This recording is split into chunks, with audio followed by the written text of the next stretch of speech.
नमस्कार good morning. आज December 13 तारिख शनिवार। आज दिन भरी अनेक बड़ गुरुत्वपूर्ण खबर गुड़िक आसी। चाषींकर किसान योजना टंका 12,000 टंका हो पारे। अन्यपटे मनरेगा योजनार नाम परिवर्तन करा जायछि। सरकारंकर किछि नुआ योजना मध्य आसीछि। तेबे आसंतु आज सकाळ आसीथिबा 20टी बड़ खबर उपरे नजर पकाइबा। नंबर 1 मुख्यमंत्री को रिपोर्ट देले उपमुख्यमंत्री। मालकानगिरी MV26 हिंसा घटना मुख्यमंत्री मोहन चरण माझी को रिपोर्ट देले उपमुख्यमंत्री। केवी सिंहदेव सहित गोकुलानंद मल्लिक मुख्यमंत्री को भेटी रिपोर्ट देइचंती। गतकाली मालकानगिरी जिला गस्तरे जाइथिले उपमुख्यमंत्री केवी सिंहदेव। तेबे घटनार 4 दिन पर एबे स्वाभाविक हेउची गाँवर स्थिति। इंटरनेट बंद कटकणा को सामान्य कोहल करा जाइछि। नंबर 2 हास्य अभिनेता गुरुपृष्टि मामला को नहीं थाना रे अभियोग दायर कले मौसा। यात्रा जगतर युव हास्य अभिनेता गुरुपृष्टिंकर गाड़ी धक्कार मृत्यु पर एबे विभिन्न महल रे मत प्रकाश पाइचे।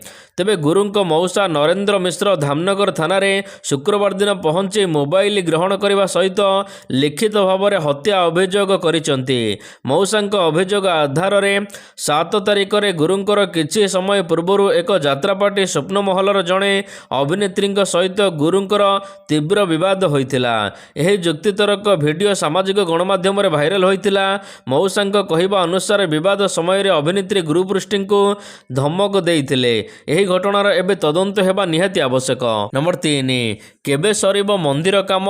विभिन्न मंदिर पई योजना करा जाइछि अनेक।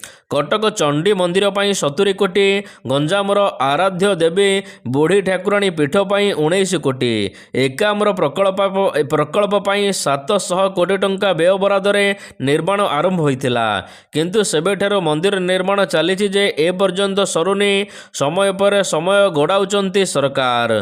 तेबे एही मंदिर निर्माण काम केबे सरिबो ए नै साधारणतः प्रश्न उठिछि। पूर्व सरकार समय रे आरंभ होइतिबा प्रकल्प एबे अधा पंतरिया होई पड़िछि। काम एते मंथर गति रे चलीछि जे सरिबा एबे पूरा मुश्किल लागुछि। नंबर 4 जनगणना पई 11,718 कोटी टंका घोषणा। प्रधानमंत्री नरेंद्र मोदी अध्यक्षतार अनुष्ठित केंद्र कैबिनेट बैठक शुक्रवार दिन डिसेम्बर 12 रे अनुष्ठित होइतिला। जेउथिरे 3टी प्रमुख निष्पत्ति निया जाइछि। जनगणना पई 11,718 कोटी टंकार बजेट आवंटन होइछि। सेहिपरि कृपा एवं MSP वृद्धि करा जाइछि। ए संपर्क में सूचना देई केंद्र मंत्री अश्विनी वैष्णव कहिसंती 2027 रु जनगणना आरंभ करा जिवो। प्रथमे डिजिटल जनगणना करा जिवो। 2टी पर्याय रे जनगणना करा जिवो। प्रथम पर्याय 1 एप्रिल सेप्टेम्बर 2026 पर्यंत घर तालिका गणना करा जिवो, गृह गणना करा जिवो। द्वितीय पर्याय रे फेब्रुआरी 2027 रु जनगणना करा जिवो। नंबर 5 बदलिला NRGS रो नाम। केंद्र सरकार शुक्रवार दिन पुणी एक बड़ निष्पत्ति नैचंती। केंद्र सरकार NRGS रो ना बदलाई पूज्य बापू ग्रामीण रोजगार योजना नाम रे नामित करिसंती। एपरिक सरकार एही योजना रे सर्वनिम्न नियुक्ति दिवस को मध्य वृद्धि करिसंती। पूर्वर सर्वनिम्न 125 दिन नियुक्ति दिवस थिबा बेले एबे 240 दिन पर्यंत एहाको वृद्धि करा जाइछि। तेबे प्रथमे एहार नाम जातीय ग्रामीण नियुक्ति ग्यारंटी योजना रहिथिला। परे महात्मा गांधी जातीय ग्रामीण नियुक्ति ग्यारंटी योजना करागला। आ वर्तमान पूज्य बापू ग्रामीण रोजगार योजना करा जाइछि। नंबर 6 चाषी समस्या को नहीं मुख्यमंत्री सहित आलोचना कले केंद्र मंत्री। राज्य रे खरीफ ऋतु रे धान बिक्री को नहीं चलीथिबा समस्या संपर्क में मुख्यमंत्री मोहन चरण माझी सहित आलोचना करिसंती केंद्र मंत्री धर्मेंद्र प्रधान। आज चाषींकर टोकन समस्या को नहीं राजरास्ता को ओह्लाइचंती पुणी चाषी। आंदोलन संपर्क में सूचना पाइबा परे संबलपुर सांसद तथा केंद्र मंत्री श्री प्रधान फोन जोगे मुख्यमंत्री सहित आलोचना करिसंती चाषी समस्या विषय रे। नंबर 7 महिला को सुरक्षा को नहीं राज्यपाल को भेटिले बीजेडी टीम। बढ़ुचे राज्य रे नारी निर्यातना। बीजेपी शासन क्षमता को आसवा परठारु नारी निर्यातना बढ़ी चली। प्रतिदिन बढ़ी चली अमानवीय घटना। सरकार निरबदष्टा साजिचंती। आज ए प्रसंग रे राज्यपाल को भेटिचंती बीजेडी टीम। राज्य रे महिला को सुरक्षा विपन्न होइचे। महिला ऊपर बढ़ुतिबा अत्याचार संपर्क में राज्यपाल को दल अवगत कराइचे। नीलगिरी विधायक संतोष खुंटुआ, बीजेडी नेत्री लेखाश्री सामल ସାମନ୍ତ ସିଂହାରଙ୍କ ବିରୋଧରେ ଅଶୋଭନୀୟ ମନ୍ତବ୍ୟ ଦେଇଥିଲେ। ତାର ପ୍ରତିବାଦରେ ଜିଡିପି, ମହିଳା କମିଶନ ଏବଂ କେନ୍ଦ୍ର ମହିଳା କମିଶନକୁ ଭେଟିଛି ବିଜେଡି ଟିମ୍। ନମ୍ବର 8 ଥଣ୍ଡାରେ ଥରୁଛି ସାରା ଓଡ଼ିଶା। ଆଗାମୀ ସପ୍ତାହେ ପର୍ଯ୍ୟନ୍ତ ଶୀତ ଲହରୀରୁ ନିସ୍ତାର ମିଳିବ ନାହିଁ। ପାହାଡ଼ିଆ ଅଞ୍ଚଳରେ 5 ଡିଗ୍ରୀ ତଳେ ରହିବ ତାପମାତ୍ରା। ରାଜ୍ୟର ଅନ୍ୟାନ୍ୟ ସ୍ଥାନଗୁଡ଼ିକରେ ତଳମୁହାଁ ହେବାର ଲାଗିଛି ପାରଦ। ଭାରତୀୟ ପାଣିପାଗ ବିଜ୍ଞାନ କେନ୍ଦ୍ରର ଆକଳନ ଅନୁସାରେ 18 ତାରିଖ ପର୍ଯ୍ୟନ୍ତ ରାଜ୍ୟରେ ଶୀତ ଲହରୀ ଅଧିକ ରହିବ।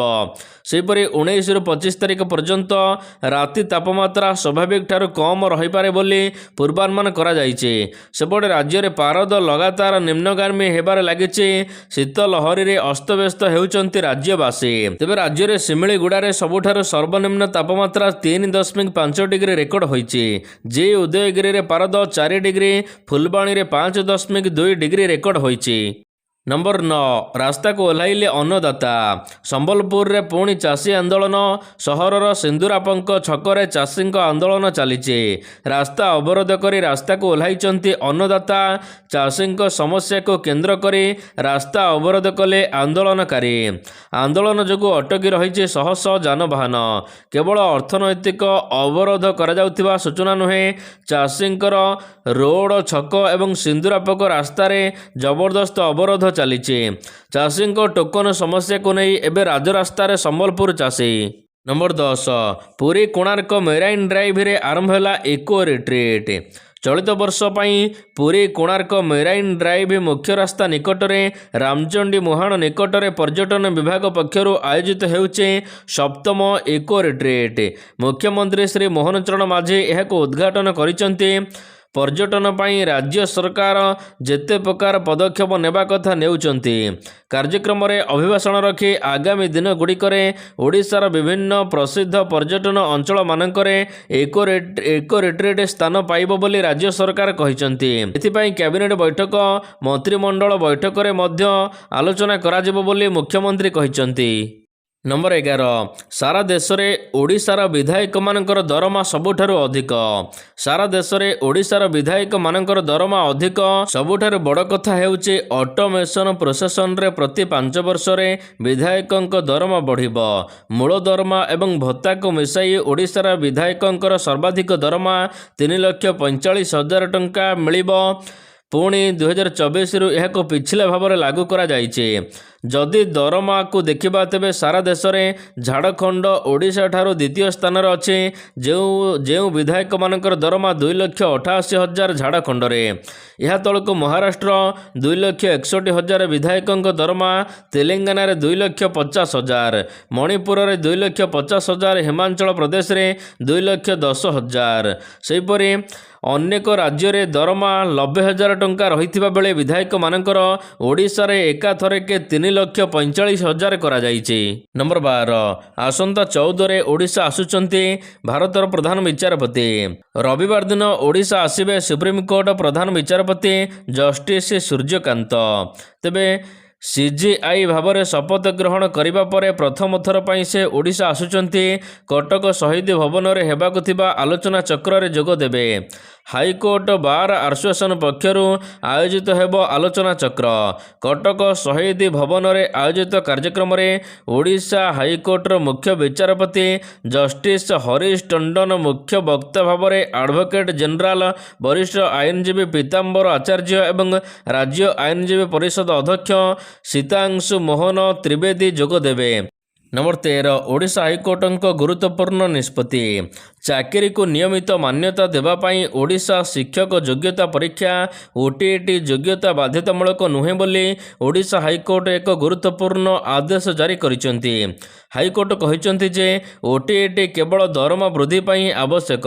ଜଣେ ଗଣଶିକ୍ଷୟିତ୍ରୀ ସନ୍ଧ୍ୟାରାଣୀ ମିଶ୍ର ଚାକିରିକୁ ରାଜ୍ୟ ସରକାର OTET ଯୋଗ୍ୟତା ନଥିବା ଦର୍ଶାଇ ନିୟମିତ କରିବାକୁ ମନା କରିଦେଇଥିଲେ।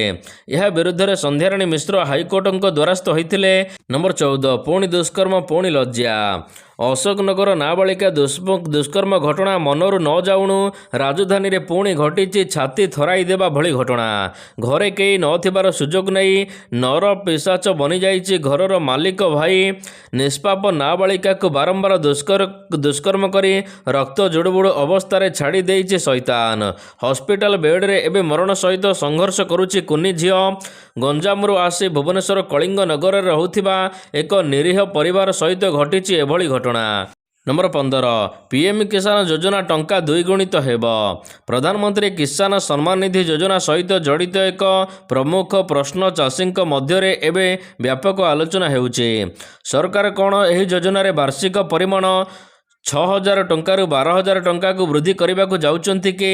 ଡିସେମ୍ବର 2024ରେ ଏକ ସଂସଦୀୟ ସ୍ଥାୟୀ କମିଟି ସୁପାରିଶ କରିଥିଲା ଯେ ଚାଷୀମାନଙ୍କର ବର୍ତ୍ତମାନ ଆର୍ଥିକ ପରିସ୍ଥିତିକୁ ଦୃଷ୍ଟିରେ ରଖି 12,000 ଟଙ୍କା ଚାଷୀଙ୍କୁ ଦିଆଯାଉ। ତେବେ 2019ରେ ଏହି ଯୋଜନା ଆରମ୍ଭ କରାଯାଇଥିଲା। ଯୋଜନା ଆରମ୍ଭ ହେବା ପରଠାରୁ 21ଟି କିସ୍ତି ଚାଷୀମାନଙ୍କ ଆକାଉଣ୍ଟକୁ 4.09 ଲକ୍ଷ କୋଟି ଟଙ୍କା ସ୍ଥାନାନ୍ତର କରାଯାଇ ସାରିଛି। ଏବେ ଏହି ଯୋଜନାରେ ଆଗକୁ ଦ୍ୱିଗୁଣିତ ଟଙ୍କା କରାଯାଇପାରେ। ସରକାର ଦେଇଛନ୍ତି ବଡ଼ ଅପଡେଟ୍। ନମ୍ବର 16 ଦିଲ୍ଲୀ ବାୟୁ ପ୍ରଦୂଷଣ ପ୍ରସଙ୍ଗ ବିତର୍କ ପାଇଁ ରାହୁଲ ଗାନ୍ଧୀଙ୍କ ପ୍ରସ୍ତାବ। ଦିଲ୍ଲୀରେ ବାୟୁ ପ୍ରଦୂଷଣ ଜନତା ସରକାର ସମସ୍ତେ ଏବେ ଚିନ୍ତାରେ। ସଂସଦରେ ଗତକାଲି ଏ ପ୍ରସଙ୍ଗ ଉଠାଇଛନ୍ତି ଲୋକସଭା ବିରୋଧୀ ଦଳ ନେତା ରାହୁଲ ଗାନ୍ଧୀ। ସବୁଠାରୁ ବଡ଼ କଥା ହେଉଛି ରାଜ୍ୟ ସରକାରଙ୍କ ସହିତ ଏହି ସମସ୍ୟାକୁ ଦୂର କରିବାକୁ ସରକାରଙ୍କ ସହିତ ବିରୋଧୀ ଏକାଠି କାମ କରିବାକୁ ପ୍ରସ୍ତାବ ଦେଇଛନ୍ତି। ବିଭିନ୍ନ ପ୍ରସଙ୍ଗକୁ ନେଇ ଏଠି ସରକାର ଏବଂ ବିରୋଧୀ ମୁହାଁମୁହିଁ ହୁଅନ୍ତି। ମାତ୍ର ଶୁକ୍ରବାର ଦିନ ଲୋକସଭାର ଦୃଶ୍ୟ କିଛି ଭିନ୍ନ ଥିଲା। ଗୃହ କାର୍ଯ୍ୟ ଆରମ୍ଭ ହେବା ମାତ୍ରେ ଦିଲ୍ଲୀ ବାୟୁ ପ୍ରଦୂଷଣ ପ୍ରସଙ୍ଗ ଉଠିଥିଲା। ଏହି ପ୍ରସଙ୍ଗରେ ଏବେ ବିତର୍କ କରିବାକୁ ସରକାରଙ୍କୁ କହିଛନ୍ତି ରାହୁଲ ଗାନ୍ଧୀ। ନମ୍ବର 17 କମୁଛି ରେଳ ଦୁର୍ଘଟଣା। ରେଳ ଚଳାଚଳ କ୍ଷେତ୍ରରେ ନିରାପତ୍ତା ବୃଦ୍ଧି ପାଇଁ ଭାରତୀୟ ରେଳବାଇ ପକ୍ଷରୁ ବିଭିନ୍ନ ପଦକ୍ଷେପ ନିଆଯାଉଛି। ଏହାର ଫଳସ୍ୱରୂପ 2014ରୁ 15 ମଧ୍ୟରେ ରେଳ ଦୁର୍ଘଟଣା ସଂଖ୍ୟା 135 ଥିବାବେଳେ 2024ରୁ 25 ସୁଦ୍ଧା ଏହା 31କୁ ହ୍ରାସ ପାଇଛି।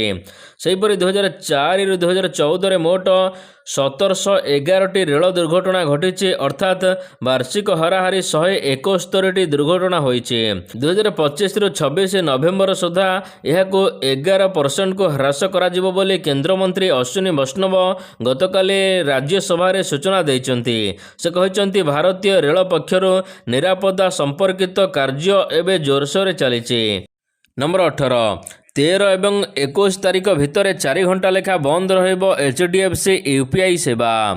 ଦେଶର ସର୍ବବୃହତ ଘରୋଇ ବ୍ୟାଙ୍କ HDFC ତା'ର ସମସ୍ତ ଗ୍ରାହକମାନଙ୍କ ପାଇଁ ଏକ ଗୁରୁତ୍ୱପୂର୍ଣ୍ଣ ଅପଡେଟ୍ ଜାରି କରିଛି। ବ୍ୟାଙ୍କ UPI ସେବା ଆଜିଠାରୁ 13 ତାରିଖ ଠାରୁ 21 ତାରିଖ ପର୍ଯ୍ୟନ୍ତ କିଛି ଘଣ୍ଟା ପାଇଁ ବନ୍ଦ ରହିବ ବୋଲି କୁହାଯାଇଛି। ବ୍ୟାଙ୍କ ଏହାର ସିଷ୍ଟମକୁ ଅପଡେଟ୍ ଏବଂ ଉନ୍ନତ କରିବା ପାଇଁ ଡିସେମ୍ବର 2025ରୁ 2ଟି ମେଣ୍ଟେନାନ୍ସ ନିୟମ ଘୋଷଣା କରିଛି, ଯାହାଫଳରେ UPI ସେବାକୁ କିଛି ସାମୟିକ ଭାବରେ ବନ୍ଦ କରିବାକୁ ନିଷ୍ପତ୍ତି ନିଆଯାଇଛି। ତେବେ UPI ସେବା ଆଜି ଦିନ 2ଟା30ରୁ ସକାଳ 6ଟା30 ପର୍ଯ୍ୟନ୍ତ ବନ୍ଦ ରହିବ। ନମ୍ବର 19 ଦିଲ୍ଲୀରେ ବଢ଼ିଲା ଜିଲ୍ଲା ସଂଖ୍ୟା। ଦିଲ୍ଲୀର ଅନେକ ଲୋକଙ୍କର ଠିକଣା ଏବେ ବଦଳିବାକୁ ଯାଉଛି। କାହିଁକିନା ଦିଲ୍ଲୀରେ ଏବେ ଆଉ 11 ଜିଲ୍ଲା ନୁହେଁ, ବରଂ ଏହାକୁ 13 ଜିଲ୍ଲାକୁ ବୃଦ୍ଧି କରାଯାଇଛି। ଦିଲ୍ଲୀ ମୁଖ୍ୟମନ୍ତ୍ରୀ ରେଖା ଗୁପ୍ତାଙ୍କ ଅଧ୍ୟକ୍ଷତାରେ ଅନୁଷ୍ଠିତ କ୍ୟାବିନେଟ୍ ବୈଠକରେ ପୂର୍ବରୁ 11ଟି ରାଜସ୍ୱ ଜିଲ୍ଲା ଗଠନ ହୋଇଥିଲା। ଏବେ ଏହାକୁ 13ଟି ରାଜସ୍ୱ ଜିଲ୍ଲା ସୃଷ୍ଟି କରିବାକୁ ମଞ୍ଜୁରି ଦିଆଯାଇଛି। ଏବେ ଏହି ନିଷ୍ପତ୍ତି ପ୍ରଶାସନର ସରଳ ଏବଂ ସ୍ୱଚ୍ଛ କରିବା ଦିଗରେ ଗୁରୁତ୍ୱପୂର୍ଣ୍ଣ ସଂସ୍କାର ଭାବରେ ବିଚାର କରାଯାଉଛି। ଦିଲ୍ଲୀରେ ଜିଲ୍ଲା ସଂଖ୍ୟା ସମସ୍ୟା ଏକ ଦୀର୍ଘକାଳୀନ ଥିଲା।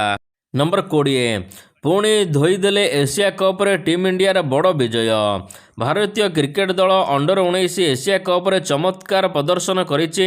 ତେବେ UAEକୁ ଭାରତ ଦଳ ଧୂଳି ଚଟାଇଛି। ଏହି ସମୟରେ ଭାରତର ପ୍ରାରମ୍ଭିକ ବ୍ୟାଟ୍ସମ୍ୟାନ୍ ଏବଂ ଯୁବ ଖେଳାଳିମାନେ ଅତ୍ୟନ୍ତ ବଢ଼ିଆ ପ୍ରଦର୍ଶନ କରିଥିଲେ। ଭୈଭବ ସୂର୍ଯ୍ୟବଂଶୀ ଉଦ୍ଘାଟନ ମ୍ୟାଚ୍ରେ ଚମତ୍କାର ପ୍ରଦର୍ଶନ କରିଛନ୍ତି। ପ୍ରଥମେ ବ୍ୟାଟିଂ କରି ଭାରତୀୟ ଦଳ 6 ୱିକେଟ୍ ହରାଇ 433 ରନ୍ ସଂଗ୍ରହ କରିଥିଲା। ତେବେ ଭୈଭବ ସୂର୍ଯ୍ୟବଂଶୀ ତାଙ୍କର ବ୍ୟାଟିଂ ଚମତ୍କାର ଥିଲା। ମାତ୍ର 95 ବଲ୍ରେ ସେ 171 ରନ୍ କରିଥିଲେ।